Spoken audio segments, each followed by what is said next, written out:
Tired of this old house, gotta get out. Gonna get a little bit loud. Cold drinks and friends all around. Headed to the lake. Hey guys, I decided that I'm gonna do a couple of quick tech tip videos every now and then. This is gonna be the first one, and I'm gonna try to do everything I can. The sun's kind of beating in on us right here. I'm gonna try to do everything I can to not use overinflated terms that a lot of people use. That, you know, a lot of these tech videos they use very technical terms, and for the average guy out in his garage, sometimes he may not understand them. So I'm gonna make this video just like I'm talking to a kid trying to do something, and hopefully y'all understand the reasoning why I done it. So the first tech tip is gonna be related to our 63 F100 truck that we're doing for a customer. We have lowered this truck 5.5 inches. Now we have an issue with steering geometry. So let's look at why and what that is about. Out in the sunshine, we can see better. And let's talk tech tips real quick. We're working on the 63 F100 for a customer, and we're getting really close to the finish line on this truck. A couple of things that had to be straightened out. One is the steering on it. Since we lowered the truck 5.5 inches, the steering rod here will not currently work. Since the truck has been lowered 5.5 inches, this was almost a straight rod. The rod has just a little kick in it right there, but it's almost a straight rod. So the rod rode like this in the truck from the factory. Now that I've lowered the truck 5.5 inches, now it sits like this being the end that goes to the steering knuckle, and this down here being the end that goes to the pitman arm. So I'm not going to bore you with a bunch of technical terms and some of the terms that people may not understand. I want to keep this very simple and in layman's terms. When you lower a vehicle and your geometry changes, the rod changes position.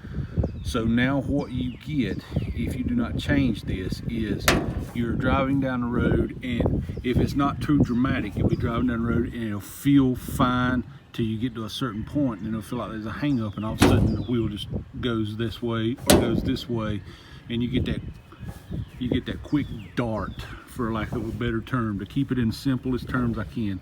And that's what causes that, is your steering geometry is off.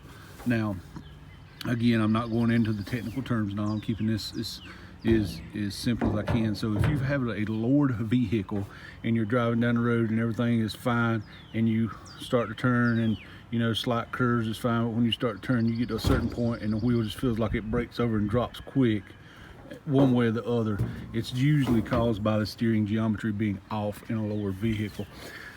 Since this uses this type of rod system to go from the pitman arm down to the knuckle on the wheel, then what I have to do essentially is I have to change the geometry back. So where this now sits like this, your option is basically this. You have to change the pitman arm to compensate for that. So some of these four-wheel drive guys know, if you look at it the opposite way, and now you've lifted your four-wheel drive truck, and this is the pitman arm and this is the steering knuckle, you get a dropped pitman arm to lower this down so that this is back to the factory style geometry. I'm going to have to do the opposite here. Since this is now sitting this way and this is the steering knuckle, I'm going to have to lower, or I should say raise, the pitman arm up so that now this sets back to the normal geometry. And so now I've got to go out and either find some custom parts here to make this work and replace this, or I've got to make something. Now what I'm hoping I can find is a steering rod here with a little different bend to it. Number one, that would help, and then a slightly shorter. Look and see if there was another factory vehicle that has the shape that I need, or the pitman arm that I need. If not, that I have to hand make some of these parts, and thankfully this right here would be an easy thing to make. This is a very simple design and easy to make. The pitman arm can be made, so it's not like it's impossible to do this. But these are some of the things that you need to consider when building a custom vehicle and when lowering a vehicle. When lowering a vehicle, it's not as simple as just bolting on some lowering parts and hope that everything works right. You have to have your steering geometry correct. Now, this is one of those jobs that turn into, because now I've got to find something that'll work. These older F100s don't have the aftermarket support, say, that a C10 would. So this will take time to find the correct part and make the geometry work. I won't spend a ton of time looking for it before I just say, okay, I'm gonna make something. But again, that's a quick tech tip for you guys to consider when working with a lowered vehicle. So that was my first attempt at any kind of tech video. I would like to do more of these in the future, but let me know how you liked it. I'm not a teacher by any means. I tried to keep it as simple as I possibly could. Maybe I didn't explain it well enough. Let me know. Maybe you would prefer the technical names of stuff in more detail. Let me know. I chose this particular item just because I knew it could be a good intro. It could be something that could be explained simply. One thing I'd like to say though, earlier I believe I mentioned that I would try to find something that came factory with the part that I'm needing, even though it's not made for this truck. My reasoning behind that is, if I can find a factory part off of a different vehicle that will work in the application in which I need it, it makes it easier in the future if you have to replace that part, because all parts wear out eventually.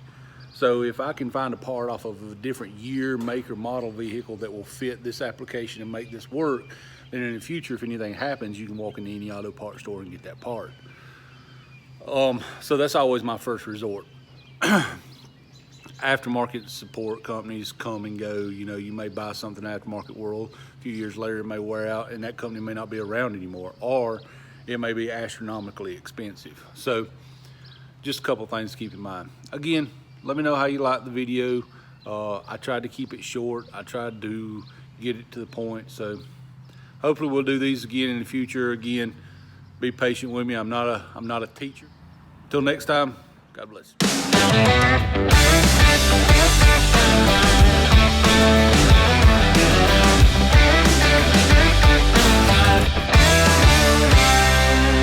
I'm tired of this old house, gotta get out. Gonna get a little bit loud. Cold drinks and friends all around. Headed to the lake.